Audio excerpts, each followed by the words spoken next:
సోహిత్, ఎవరు చేశారు ఈ బిల్డింగ్ సెట్? భలే ఉంది. అవునా, సూపర్ ఉందిరా. దీంతో నేను ఒకటి ఎక్స్ప్లెయిన్ చేస్తాను తెలుసా? ఏంటదంటే ఇక్కడ నెంబర్స్ ఉన్నాయి, అందులో స్మాల్ నెంబర్ ఏదన్నా 10 ఫస్ట్ స్టెప్ మీద పెట్టేసి. నెక్స్ట్ స్మాల్ ఏదమ్మా?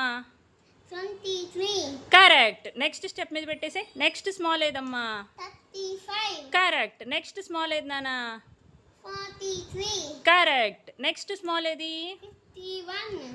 కరెక్ట్. నెక్స్ట్ స్మాల్ ఏది నానా? 66. Next small 74.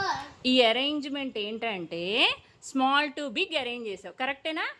ఇట్లా స్మాల్ టు బిగ్ అరేంజ్ చేస్తే అసెండింగ్ ఆర్డర్ అంటారు. ఏమంటారు? Ascending order. కరెక్ట్. అదే బిగ్ టు స్మాల్ అయితే ఏమంటారు? Descending order. Correct. Very good. అర్థమైపోయినట్టుందిగా. డిసెండింగ్ ఆర్డర్ కూడా కరెక్టేనా? ఇలా ఇలా చెప్తే అర్థమైందా బాగా నీకు?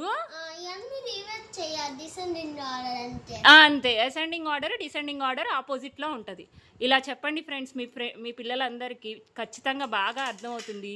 Please subscribe my videos and like and comment my videos. Thank you friends.